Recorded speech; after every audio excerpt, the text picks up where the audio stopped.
invite me out. I'm overwhelmed. It's been a great day. It's one of those days where I woke up not knowing my purpose. I don't know. Anybody else do that? Really? Anybody here? Let's all trade meds and see where it goes. I woke up I don't want to be rude to you. I woke up not wanting to pop out. I just was having one of those days. You wake up and I was down. I was sad. My son was up late at night, and that disrupted my sleep, and I just didn't know what to do. And I dragged myself to the airport. I shouldn't even say drag myself to the airport. My flight wasn't until like 11 o'clock. So I dragged myself to the airport at 11 o'clock after everybody else has gone to work. And I get to the airport, and the flight's delayed because it's Air Canada. If you weren't depressed before you went to Air Canada, you generally are as soon as you get there. And so the flight's delayed, and then they start bumping people off the flight, right? They're bump this guy, group of three, they got bumped. A group another three, they got bumped. And I quickly tweeted, "Hey, Air Canada, could you do me a favor and just count the number of seats on a plane and sell only that amount of tickets? That'd be good. If you need help, my 8-year-old can count to like way past 200, right?" So. And then the three names get called. The last three names get called, and I'm one of them. So up we go, and they go, "Okay, well, we've oversold the flight." And I'm like, "What?" She goes, "We've oversold the flight." I go, "What?" She goes, "We're full." I go, "Full?" She goes, "Full." I said, "What do you mean full?" She goes, "We're full." And then she starts talking to me like I'm in the slow learning class, right? She was like, "We're full." Full. And I couldn't resist. I go, "Of?" She goes, what does full mean to you? I said, "Well, I eat a lot of food. Look at me, right? Hey, especially Christmas time, I get full. I'm full. I eat as much. I can't eat anymore. There's no way I can fit anything else out." And I look over, chips, and I can take at least 2 more. I can put 2 more in. Can you put 2 more in? Can you do that? Can you put 2 more on? More on.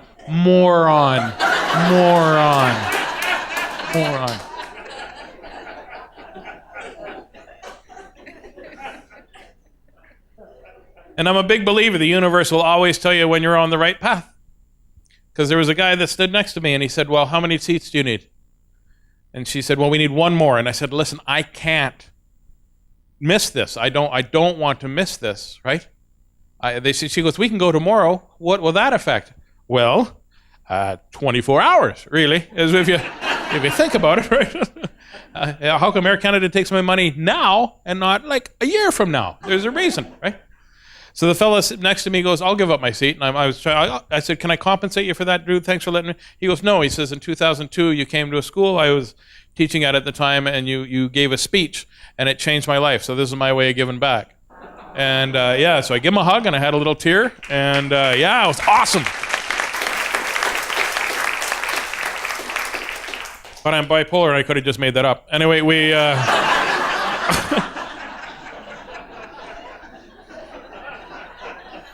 See, we can laugh at this, right? Do you know who laughs at this? Consumers. Or what? I used to say patients. Don't say patients. Say consumers. Then I said consumers. They said, "No, that's not politically correct. Say lived experience." I'm like, "Okay, how about this? I used to be a bouncer, right? And now I'd be an intoxicated patron transferal technician." It's fancy way of people that say that.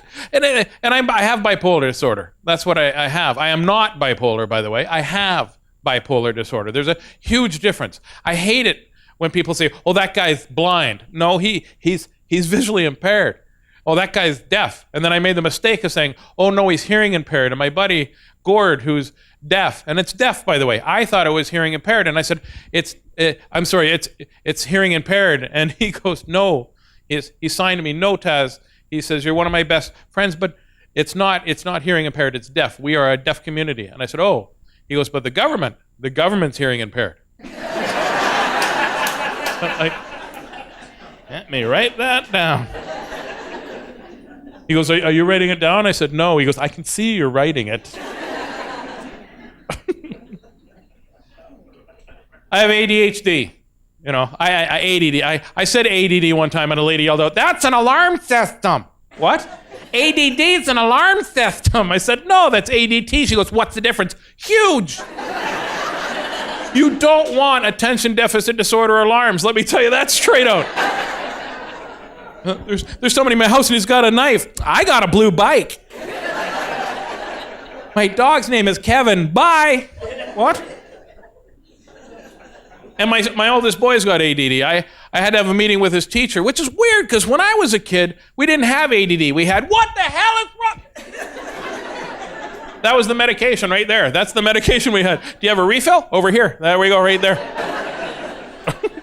I'm not saying it's right. I'm just saying that's the way it was. People go, oh, that's wrong. Didn't you have timeout when you were a kid? No, we had knockout. Knockout's what we had. We had knockout. Did you get knocked out? I don't remember because I got knocked out, so I don't remember.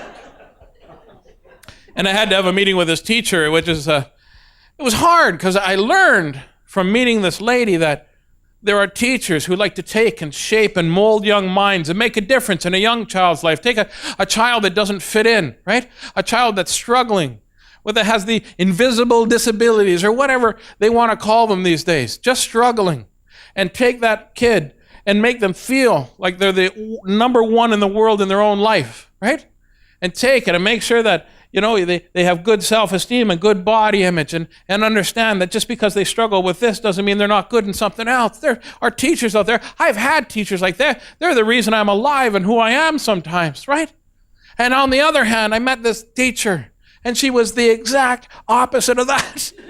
She was a teacher, I think. The only reason she was a teacher is because the job of the devil was already taken. Wrinkled up bags of farts and anger that are so mean she couldn't get a job at Air Canada. We'll let her loose on our kids a little bit. Living under a bridge, eating a goat on our off days. I don't know.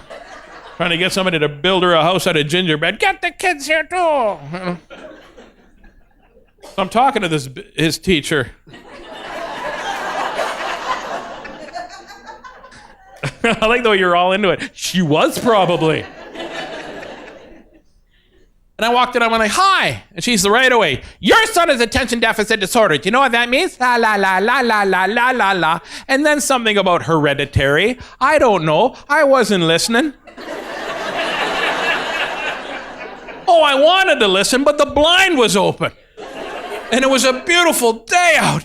And in my head, I'm looking out going, I wish I was outside. I could do so much more outside. Inside, I feel all cramped in. How's that come? The tractor? Why there's a tractor? I don't know why there's a tractor. There shouldn't be a tractor. It's not a farm school. It's right in the middle of the squirrel. There's a squirrel. There's a squirrel on the tractor. That squirrel's on the tractor. Is it a squirrel or a chipmunk? I don't know the difference, but it's a squirrel. It's not a groundhog. Groundhogs don't have to. It's a squirrel. I think it's a squirrel. He's trying to drive the tractor, but he can't drive the tractor because he can't reach the pedals. And even if he could reach the pedals, you'd have to have in the city, you got to have an orange vest with a yellow X on it and then a white hard hat. And if you have a white hard hat, you wouldn't be driving the tractor, you'd be asleep in the tractor because you're a foreman. And then I realized I'm saying that shit out loud. And the teacher looked right at me, and if anybody here is a teacher, you know the look she gave me, the one that says, I now know why your children are the way they are.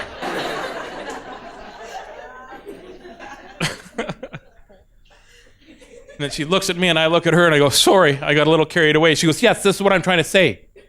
What do you have to say about the fact that I think that your child will never be amount to anything because there's nothing that anybody can do that has ADHD unless they're on lots of medication? What do you have to say about that? Huh? They'll never be a productive member of society. What do you have to say about that? I looked her right in the eyes and I said, you have a very shiny watch.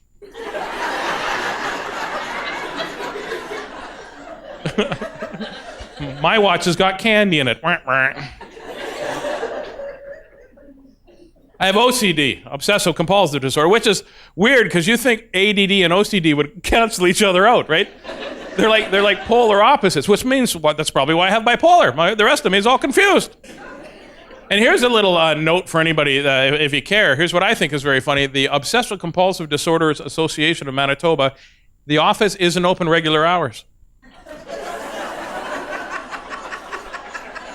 You can just see oh, this makes no sense. People just get. You sure you're not the Procrastination Society?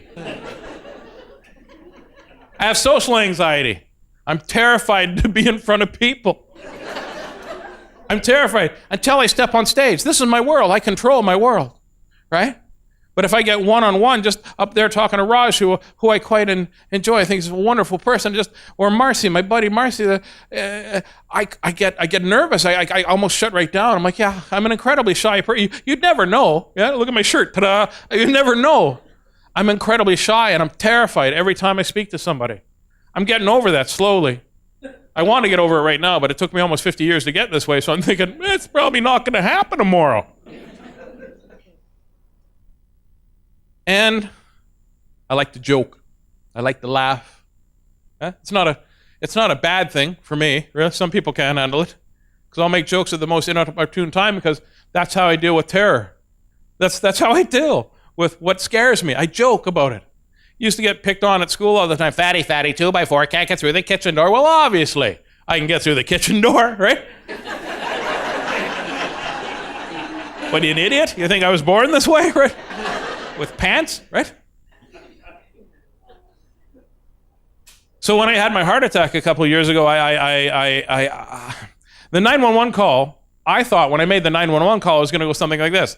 911, what's your emergency? Think I'm having a heart attack over here, so I'm wondering if you could, send a few guys over to pop over to, to figure out whether or not I'm having a heart attack, and that'd be awesome if you could do that. Yeah, I thought it was going to go something like that. Not even close. They've played the 911 tape for me as an intro to my fundraiser for the Heart and Stroke Foundation. It goes like this. 911, what's your emergency? Something's wrong. Really wrong. Sir, wrong. And then the phone hits the ground because my arm collapsed. I picked it up with the other hand. I'm like, really, really wrong. Sir, you want me to send an ambulance? Yeah, or the ice cream truck. That's what I said, or the ice cream truck. That's my way of joking.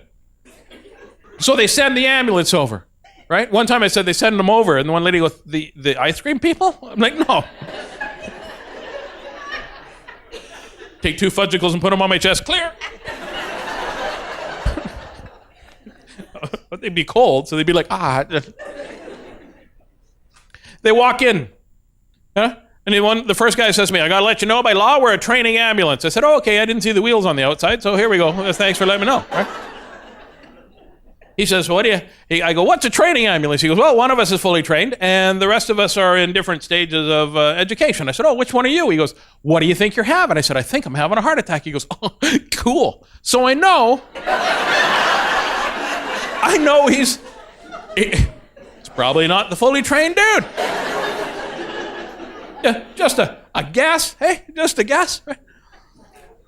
Says, okay, we got to make sure you're having a heart attack. I said, excellent. How do you do that? He goes, and he takes his bag and he pulls wires out. He goes, we got to put these on your nipples. He puts 12 wires out. He goes, we got to put these on your nipples. That's what I heard. We have to put these on your nipples. And I'm like, and I'm doing math quickly in my head. And I'm falling short for sure. Like, I don't know, either I don't have enough or you're expecting 5 more people. Like, I don't... Maybe you think if I open up my thing, I'm going to be like a mama sow, just a row on each side, just suckle up, everybody, suckle up, right? He goes, no, we brought our own nipples. Well, of course you brought your own nipples. What do you... remember, I'm not getting enough oxygen to my brain at this point in time. And of course you brought your own nipples. Yeah, they come in a little bag. What? He goes, yeah, a little Ziploc bag. I said, what the hell are you talking about? For a minute, I thought, I'm dreaming. This isn't really happening. Like, that hasn't happened in my world before. Just to be honest. Officer. I said to him, listen, what do you mean you brought your own nipples in a little bag? Mine don't come off. He looked at me like I was the idiot. I goes, yeah. No, he says, here. And they're stickers. They're little, I thought, if I'm a good boy, right, I'm going to get a sticker. There's no unicorn or nothing on them. Little metal tab on it, on the front. I'm like, well, maybe if I get 2 of them, I can pretend I'm Xena Warrior Princess. I don't know. What do you... He goes, no, we put these on you, and then we hook the... I'm like, oh, that makes sense now. Like, now I know what you're talking about. And he puts them on. Now, I don't know if the guy was like the worst pin the tail on the donkey player ever, but my heart is here, hey? Ish. Unless you're my ex-wife, and then you think, it doesn't exist. But... here is where my heart is, in and about that area, right? He put one everywhere but here. He had two on one side and two over there, and one on my inner thigh. My nipple's never been there. Like, never has look at me. It's almost physically impossible. One time while I fell down a flight of stairs, my nipple was there. I'm like, oh, I smell my wallet. And then I went down the rest of the bed. Then he hooks them all up and he says, okay, we're going to send this off to the doctor's BlackBerry. I'm like, BlackBerry? I don't even get all my messages on my BlackBerry. He goes, no, the doctor. I said, what if he's playing Angry Birds? What if he's driving? What if he's got Rogers as a telecommunications in there? He's like 8 feet out of the city or in between two buildings here at all. He gets a phone call, and I think he forgets that we're in the ambulance. He's got his back to me, and he gets a phone call. He's like, okay, yeah. And he looks over at me. This is the look I get. So I knew something might be up. He goes like this. He goes, shit. That's what I heard. He goes, then I heard him go, I'll give it a shot. I'll give it a shot. Not, I'll give him a shot. Not, oh, everything's under control. Right? And my heart there skipped a beat. Well, of course it was skipping a beat. That's why I called him in the first place. So he looks at me. Now, this is my favorite part of my story. And only people that have ever been a patient in their entire life laugh at this. Okay? People that are so uptight, they don't. Because they think, oh, it's just too trivial. Here's what happens. He leans into me like he's going to ask me to dance. Like he's leaning real close. And he says to me, Tazz, man, the doctor confirmed you're having a heart attack, and this is a massive, massive heart attack. So I need you to remain calm.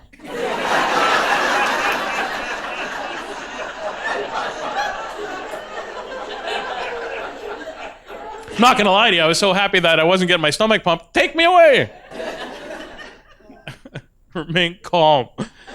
Here's what he should have done. You like onion rings, eh? I'm like, yeah, the hospital's got lots of good onion rings. Who wants to go to the hospital and pet puppies? I do, and I'll go. Because I'll be that dog that thinks he's going to the park. And later on, he's like, I don't like the park at all. I'm not going to lie to you. So we get into the hospital, and kind of a fantasy thing happens. Two beautiful nurses. One grabs my gym shorts. Well, they're my shorts, so they're just shorts, right? And he takes them off, and the other one grabs my underwear, and I grab my underwear back. I'm like, what are you doing? She goes, what are you doing? She goes, what are you doing? I said, what are you doing? She goes, what are you? Apparently that was the wrong answer.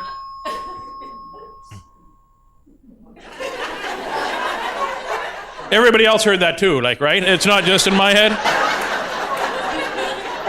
I just want... Right now, anybody 50 or older is thinking, it's time to turn the page.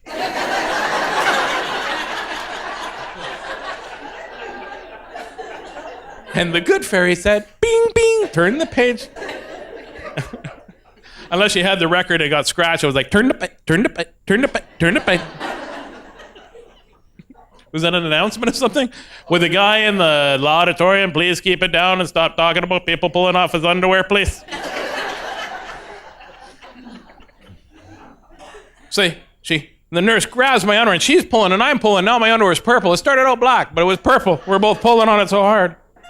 And she goes, what are you doing? I said, you check the chart. You got the wrong area. Maybe your chart's upside down. My heart's up here. My heart is up here. It's not down there at all. This is close to my heart. I'm not going to lie to you. Ironically, if I'd paid much attention to both areas at the same amount, I wouldn't have a heart attack right now.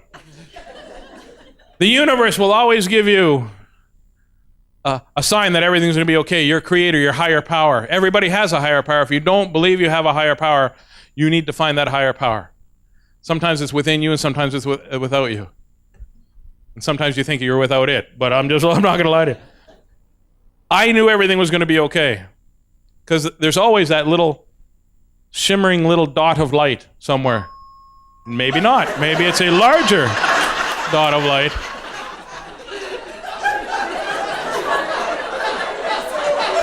Thanks for proving my point about the higher power.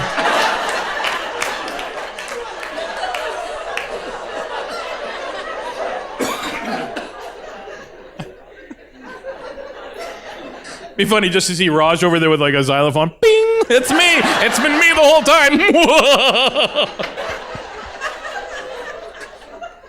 I'd love my psychiatrist if he did that. Huh? If you just walked in, you should take these meds. They're from Pfizer.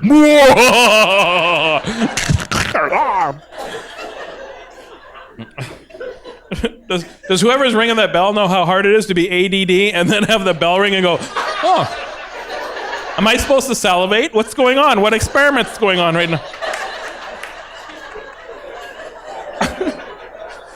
So I'm not going to lie to you, I have no idea what I was talking about. I really don't. I was just like, my underwear. For just a second, I wanted to look down and go, okay, it's not just I'm wearing pants.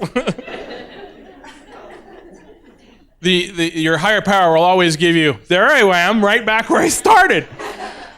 There's always, never ever forget this, there's always a sign that everything's going to be okay. Never ever doubt that. Sometimes it's a tiny little pinprick you can barely see, and sometimes it's this great big massive ball of fiery light. And sometimes it's so disguised that your friends can see it and you can't, and that's why your friends tell you, you need to get help. You need to get this. Here's how you can get to that light. This is how I knew that my heart attack was not going to kill me. There is no way these were going to be the last words I heard. When the nurse looked me in the eye and go, Tazz, let go of your underwear. And if I see something underneath that underwear I have not seen in the last 27 years of nursing, I will hit it with a stick.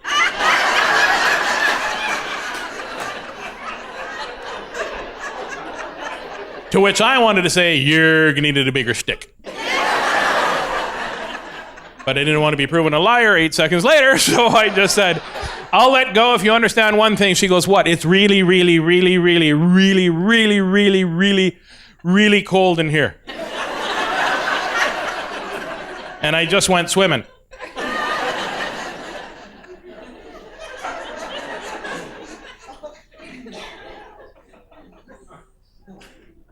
The moment that changed my life and realized how and I don't banter that around very much. My life hasn't been changed in an instant.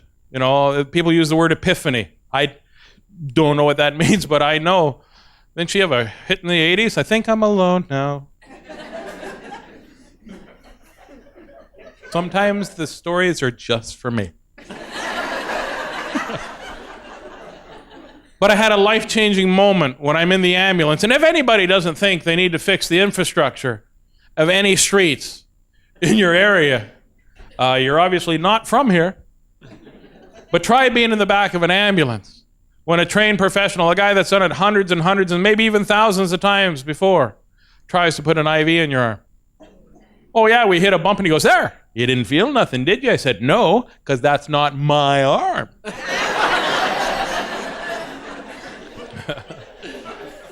I'm kind of flattered if you thought that was my arm, buddy. That's your leg.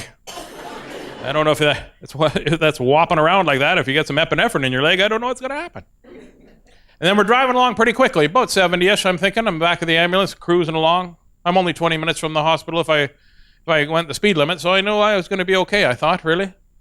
Until the ambulance comes to almost a complete stop. And I heard the driver go, yeah, we're not going to make it, so I'm not going to bother trying.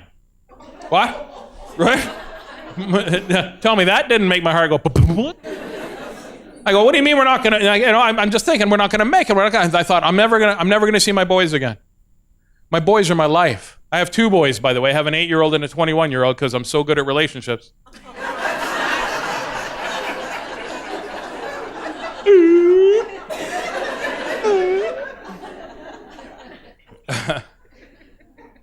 I thought I'm never going to make somebody laugh again. Oh my gosh, that made me sad. That made me so sad, right? And then I thought, I'm never gonna be able to, fulfill my destiny, which I think is to talk about mental illness and make it well, somebody asked me the other day, what's your ultimate goal about, when talking about mental illness? I go, to talk myself out of a job. That's my goal. My goal is to never have to talk about mental illness again because it becomes no big deal. You don't see people tour around the country going, I'd like to speak to you about Kleenex. Right? It's a non thingamadoogle word that I probably don't remember. Right? It's a non-pleasure. It's a no big deal. And then I realized how far I'd come because I made the call. I made the call to save my own life. Because for years and years and decades, 3-ish, I never wanted to be alive most of the mornings I woke up. Because I live my life by what others graded me. I live my life by the evaluation of others. I live my life through my very, very blind eyes. I didn't have a great childhood growing up. My mom and dad maybe shouldn't have had kids, and that's all I'll say. But you guys are kind of lucky they did, because here I am.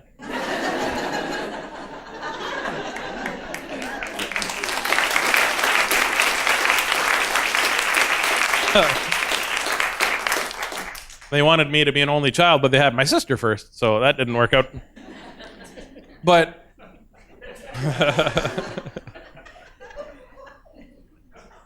but I just didn't have an easy childhood. I didn't know about ADHD or OCD or any of the other alphabet parts that go together to make a diagnosis. My favorite is, he's oppositional defiant disorder. I go, oh, that's odd. That's my favorite one. Oh, my child's got it's ODD. I'm like, no, he's 4. Well, that's what's 4. I said 4 is 2 2-year-olds jammed in one body. Give him a chance to develop before you give him a diagnosis.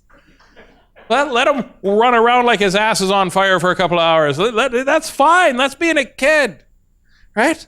And that's what I do. I go and I talk to kids. I love talking to kids. I'll tell you straight out. Sometimes it's a little challenging. Kindergarten class, oh my gosh, the other day I'm in there, one little girl goes, what happened to your hair? I said, it fell off. She goes, it fell off or in? What? Off or in? I go, why would you think it fell in? Because there's a lot of it coming out of your nose. A lot of it. It goes out your nose and then goes around your mouth and then comes in your other nose. You're like a booger beard. Booger beard, booger beard, booger beard. And I'm like, thank goodness I'm there talking about anti-bullying, hey, kid? And I didn't know if I'd be able to relate to kids. I didn't know. So I asked my youngest son, I go, what should I do? He goes, wear your mucklucks. And he leaves. I go, what do you mean wear my mucklucks? He goes, Dad, because they go up to your knee. And I'm waiting for more, and then he walks away. I'm trying to get the correlation. Like, okay, they go up to my knee. He goes, Dad, they go up to your knee, and then they'll realize that those aren't regular boots, and they're just really cool boots. They got fringes on them. Then you can tell them that you got them when you went up north and you did a show for a little girl that needed to fly everywhere for medical emergencies, and then the grandma came out and traced your foot and then made those mucklucks specially for you, and she had them made in one day so that when you home the next day, she gave as the I love you gift. So you could tell them that, and then they'll see your boots and they think you're cool, and then you talk and they'll know you're cool, and I know you're cool. I'm a good judge of character. Now I have to go and finish my Lego. Is there any other questions? No. Not now.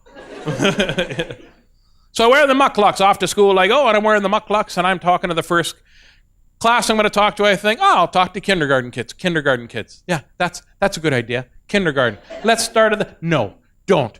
Ever. They're like, first of all, they're a gaggle. They're a gaggle of kindergarten kids. There's no other word for them. And they're like trying to corral them is like trying to corral smoke.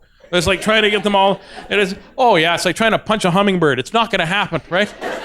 Oh, not twice on purpose. You'll never everybody film it. And I'm talking and I said, does anybody have a question? And this little boy put up his hand and I go, I haven't even asked the question, but I know the answer. I'm like, okay, put down your hand and then if you have an answer when I ask you, does anybody here know what a bully is? Guy, same little kid, puts up his hand,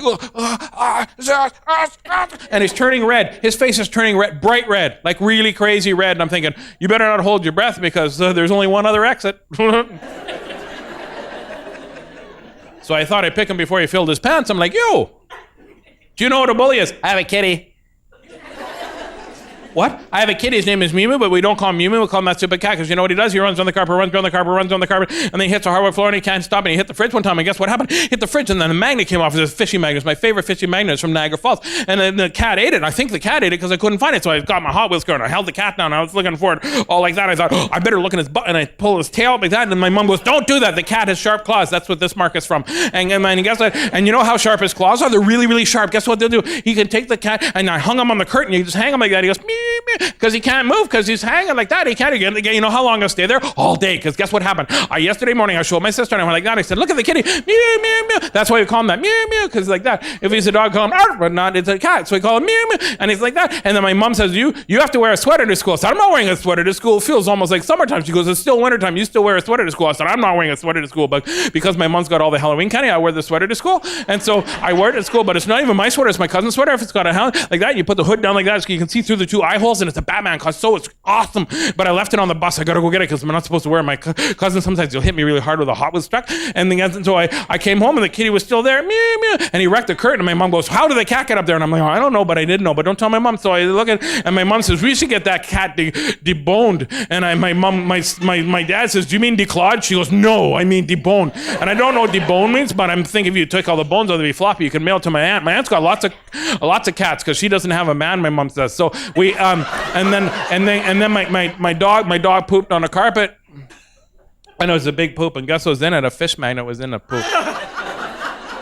And you can't use a fish magnet anymore. We threw it out. And then my mom says, you don't take stuff out of the dog's poop. And except for one time, he ate some of my Lego and I took the fireman head and I cleaned it and I used it. And I'm like, what?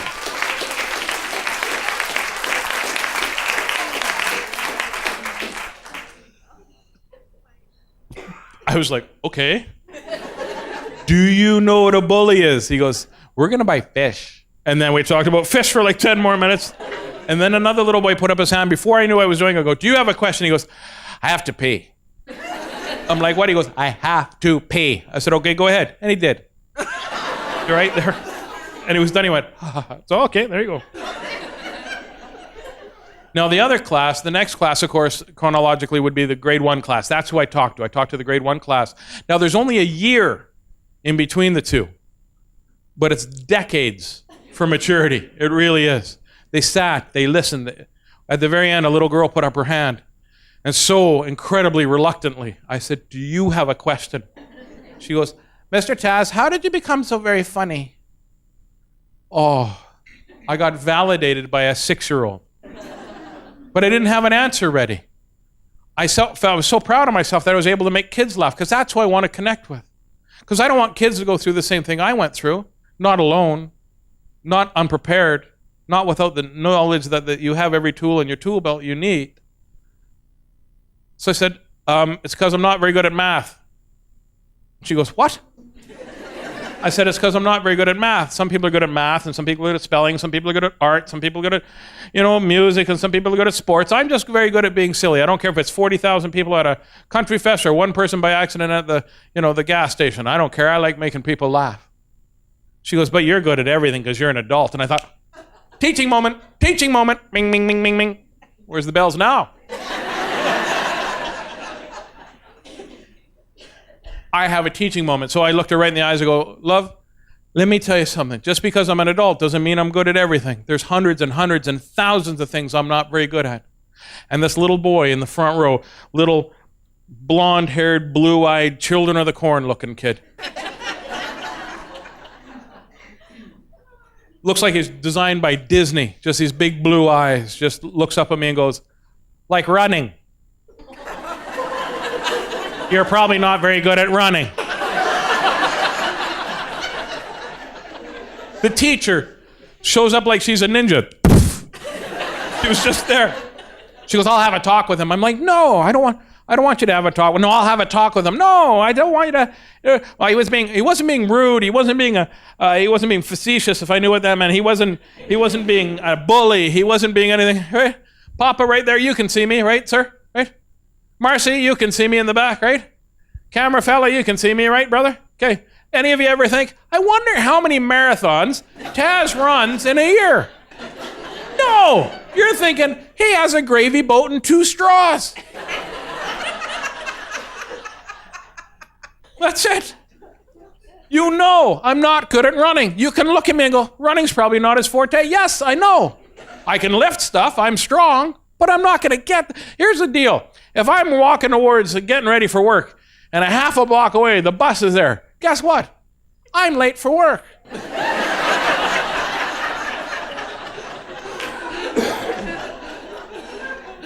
And technically, work can never start until I get there, so there. Now, the teacher said to me, I have to have a talk with him.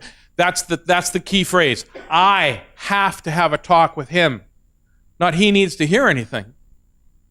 I said, he wasn't being mean. He was being like we call super accurate. Right? He goes, no.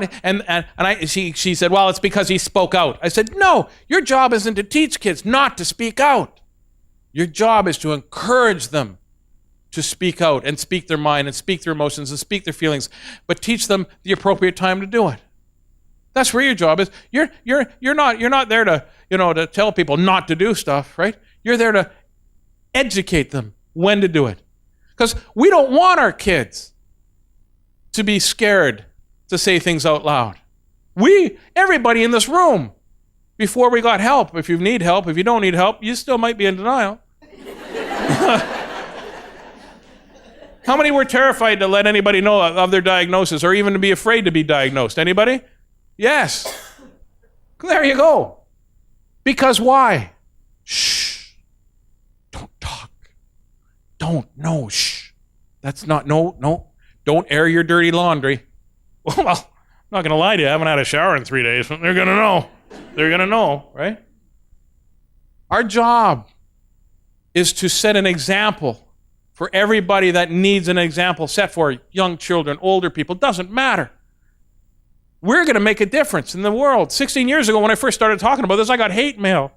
I got all kinds of people hating me because I had the gall to make jokes about mental illness. One lady yelled out, why do you make fun of mental illness? Why do you talk about suicide? Because I openly talk about suicide.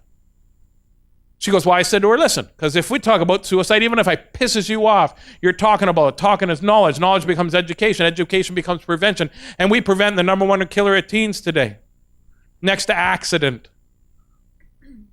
Why do I talk about suicide? Because if you know that I went through it and realized I am glad I wasn't able to complete my suicides, maybe you'll think twice about it, or 3 times, or 9 times. Why do I talk about my mental illnesses? Because I got the help that I needed. I was really blessed. My people around me wish I had gotten help earlier so they too could be blessed. That's why I talk about it. And why do I go into schools? Why is my initiative into schools? Because the younger I teach them something, they'll learn it. And when they learn it, before all this other bullshit about being quiet about it, it's always the truth to know it's harder to unlearn something than it is to learn something. So if we teach them early, yes, speak up, speak out. How are you feeling? Good. How are you feeling? Not so great. How are you feeling? I'm scared. How are you feeling? I'm going nuts over exams. I can't sleep. I have anxiety. I can't breathe. I think I'm going to kill myself. And we make it okay to have those feelings, to speak openly about those feelings, to embrace the feelings, because guess what? We are a bag of skin with feelings. Some of us are terrified. I am. I still get terrified to talk out because what if I hurt somebody's feelings? Well, guess what? My job isn't always to entertain a whole group of people. Sometimes it's to speak to that one person that needs help. And I'll tell you something. Sometimes I talk in front of people because I need help. I need help with my day. I need help moving forward through the bullshit of life, that little gremlin inside me who pulls me down every time and holds me and pulls me down and pulls me down and pulls me down and feeds off the bullshit and feeds off the anxiety and feeds off our self-doubt and feeds off every negative thing anybody's ever said to us. Because that's what we remember. Because we're human. Oh, it's human to remember the negative stuff and sometimes forget about the pleasant stuff. No, that's trained and that's in us because we let it be like that. And that gremlin that lives in each and every one of us pulls you down, and you can tell who's sad because they're all hunched over. And they can't see the light. They can't see the light. Why? Because they're hunched over. What you have to do is straighten up. Stand on your own 2 feet. You're going to have to learn to do that. I'm sorry. I'm here to help you. I will give you a hand up as often as I can. When I can, I will give you a hand out, which isn't very often because I'm a Canadian comedian. But I never, ever, ever, ever, ever was successful when I relied on everybody else to make me take my medication, make me go see my psychiatrist, make me think before I act, make me read the articles that help me, like the one I just read on gut flora. Did you know that your stomach lining is made out of the same stuff your brain is made out of? So when you eat bad stuff, your gut flora gets all mixed up, and it mimics depression, anxiety, and suicidal thoughts, as well as a lot of other stuff. So you ever wake up in the morning terrified? Oh, this is going to be a terrible day. Oh my God. No, you're hungry. You're not eating the right food. So I've changed my diet. Not drastically. Not the amount, just what. I never was successful until I decided it was time for me to take CBT, cognitive behavioral therapy. You need that, because the meds aren't always going to work. They're not. I'm not going to lie to you. I'm not here to lie to you, because I'm not running for office. And I'm not selling the senators. Anyway, you don't have to laugh at everything. I thought it was funny.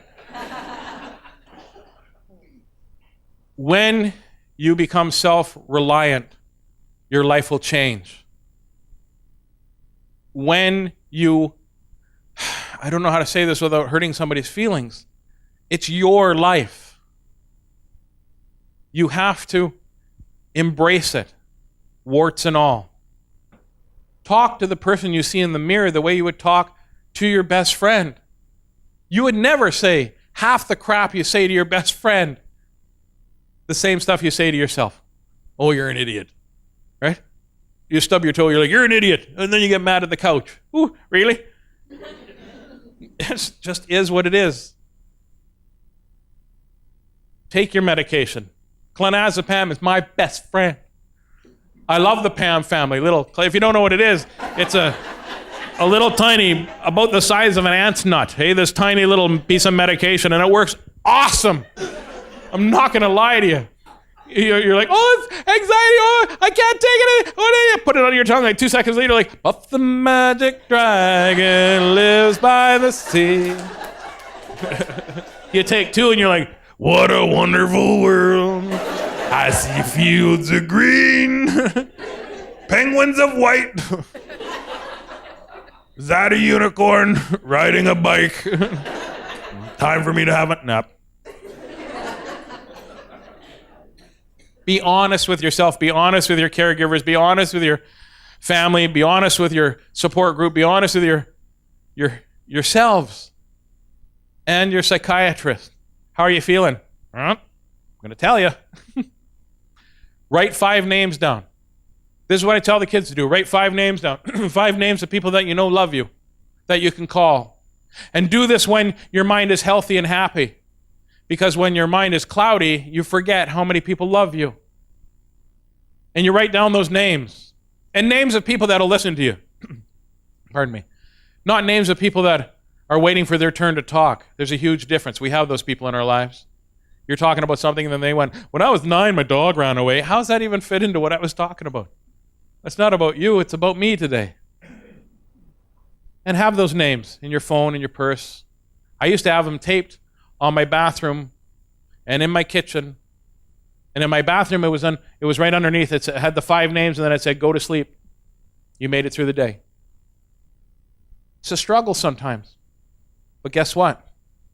To get to the apex, you must struggle. I love all of you. If I met you, maybe I wouldn't, but I'm just saying I love all of you.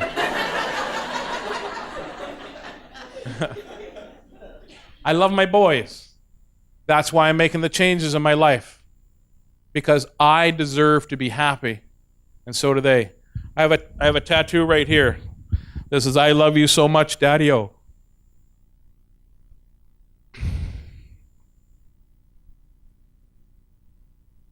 My son wrote me that note after my heart attack. because he wants me to know to make good choices. He meant food. He meant exercise. But I also know that I need to make the good choices that are good for me. I don't drink anymore. I don't drug anymore.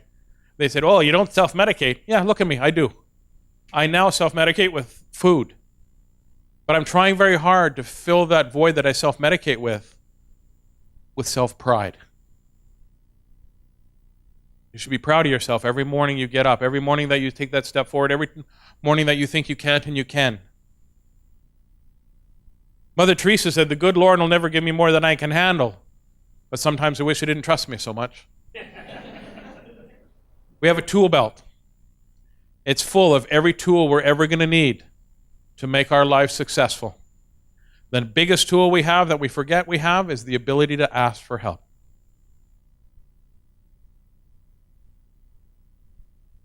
My boys are my life. So when that guy said, we're not going to make it, I said, what do you mean we're not going to make it? The ambulance guy goes, well, the asshole in front of us won't get out of the way. I can't get around him, so I'm not going to try to make it. There's no way we're going to make it. I said, well, you should say that, because I thought I was going to die. He goes, no, you'll probably be okay. Probably. Right? Turns out I was. Lucky. Very lucky. I'm blessed. Every day, if I look for it, I find out a reason to be blessed. Today, it was that fella saying, you know what? I'm going to give up my seat so you can go because you made a difference. Yesterday, it was when I phoned John up there, and I said, I really don't know what tonight's about. He goes, I got to tell you, we've never sold out this was sold out so fast when they found out you were coming to talk. I often know that I'm on the right track, I'm taking the right steps. But sometimes I need somebody to tell me. But I don't want to ask. Because, of course, if you ask somebody, they're always like, oh, of course, yeah, you're always on the right track. Yes. Here's one time. I'm driving down I want to say one of the worst days of my life, but it wasn't because there's so many. It was one of the worst days of my life to that point. Not including the ones before it, but right at that 74-minute period right there when I was that was really not actually all, just for that 8, I was crying. Right? I'm crying. I'm driving I don't want to get out of bed. My meds weren't working that day. Because guess what? I had grapefruit juice. Who knew grapefruit juice would mess up your meds? I love grapefruit juice. My meds are like, meh. We're not going to be in you if you're going to drink grapefruit juice. And off they marched off, or whatever my cartoon brain said they did. So I'm crying. I'm weeping. I'm in my truck. The only thing that kept me going was the fact that I knew that I had a gig to do. It's a fundraiser called CSI. No idea what that stands for. Not crime scene. It's just for something to raise money for kids to be able to use the programs after school that throughout the summertime so they don't go back to gangs. And I was the headliner. I'm crying. And I'm in the corner of York and well, you guys don't matter. You're not going to go there. And a homeless fellow walks out in front of my truck and he's like,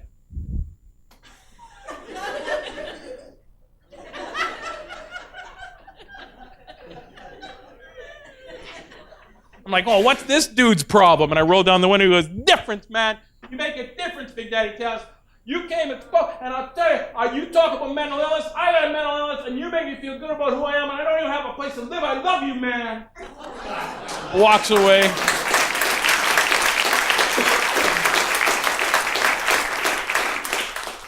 And then there's a beat behind me. I'm like, what? And then the cop's like, yes, sir.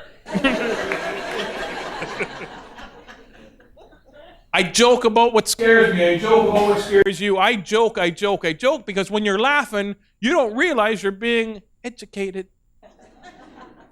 Like my wife, who, by the way, the other day called me, you're an idiot. And I said, you knew that before you married me, so what does that make you? Yeah. See, sometimes she doesn't realize I'm joking.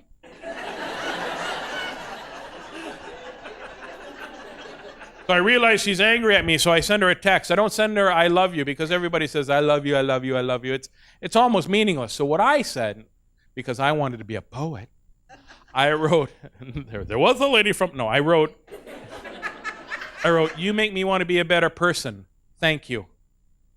Thought, oh, that'll touch her heart, right? That. She sends me a little message, call me. So I called her. She goes, did you really mean what you wrote? I said, of course I did. Are you sure? Yes. Now, are you 100% sure? And I thought, it should probably be sending off warning bells at this point in time, right?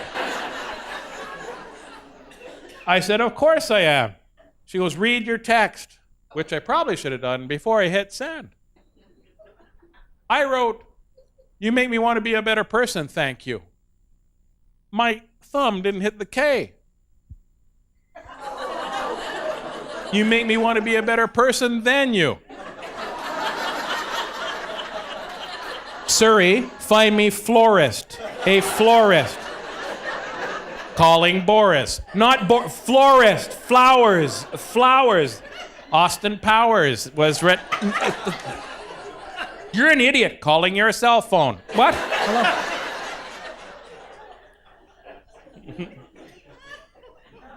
My boys are my life. Why do I do what I want? Why do I speak? Because I want them to take over in my shoes and speak as well. They make me laugh every day. My young son one day running through the house to play hide and go seek, he goes to hide in the closet. And why do I hide in the closet? Or why does he hide in the closet?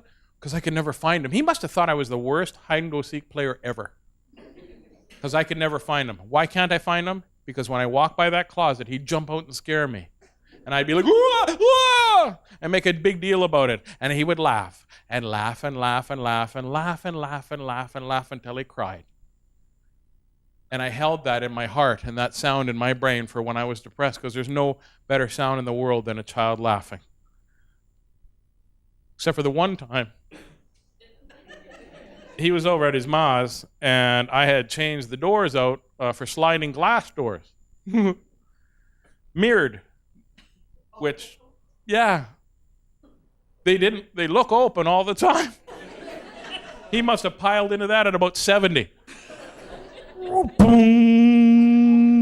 he walks out, he's like, oh, Daddy, I didn't even see me coming. Stop laughing. Stop laughing, Daddy. And then he goes, you don't know my pain. He's 3 years old at the time. I thought that was hilarious. And I'm trying not to laugh. And finally he starts laughing. I start laughing. He goes, Daddy, if you laugh about it, it doesn't hurt as much. There's your lesson, my son, and there's my new lesson. My oldest boy came home one day and said he wanted to be an auctioneer. Anybody remember his particular affliction by any chance?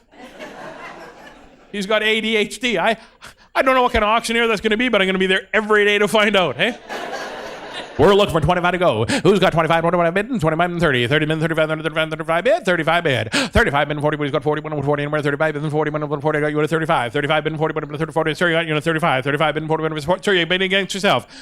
You're bidding against yourself 35 and 40. I'll take your money. It's for charity, but it's 35 and 40. Maybe you don't know who I'm talking about. The very back, you got a blue sweater. I had a blue bike when I was a kid. I had a blue bike. It was a great bike. A blue bike. On my bike so much I named my dog Blue. I named my dog Blue, but he wasn't a blue dog and a cold dog. He wasn't a cold dog. He was a sad dog. He wasn't a blue dog at all. He's got a blue dog. He was a yellow blue dog. Yellow and blue make green. Green would be a frog dog. And a frog dog to hop on a bark and a hop on a bark and away we go.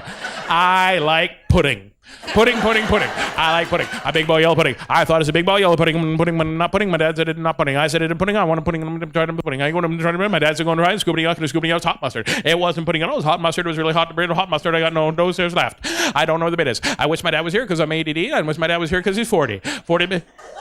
40 the bid. 40 the bid in the back and 40 bid.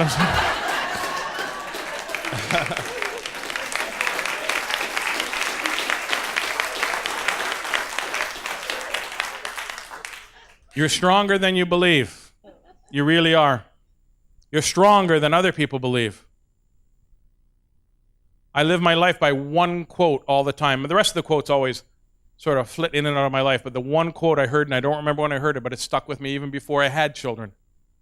Never worry about who your kids are going to grow up to be, but always worry about who your kids are going to grow up to be like. Set an example for your kids or the people around you, and they'll follow that example. That's what they do. I hope to see your smiling faces another time. I really, really do. If you're struggling, you're not alone. Ever. You're never alone. And as for me, don't worry about me. The good Lord made me 3 things. Number 1, suicidal. Number 2, a procrastinator. And number 3, attention deficit disorder. So, if you think about it, that's a great combination to have, right?